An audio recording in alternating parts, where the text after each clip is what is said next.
use the seed parameter in the Midjourney. Hi guys, welcome back to the new video. In this video I'm going to show you how you can do it easily. So the steps are very easy and simple, so now let's get started. First of all, you have to go on your Midjourney server. Now once you're in, you have to go on the newcomer rooms, and here you have to attach the -146 server. Now once you're in, you have to type in the message imagine promote, and here you have to add up your requirements.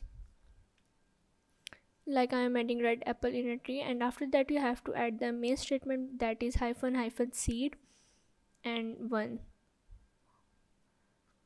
Now once you add it, here you have to wait to start. Once your image has been created, you have to click on the U1.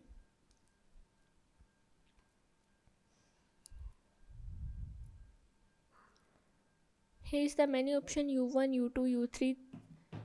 These are the upscales. From here you can change the seed parameter. After that you have to click on the regenerate and your image has been created. So this is how you can use the seed parameter in the Midjourney.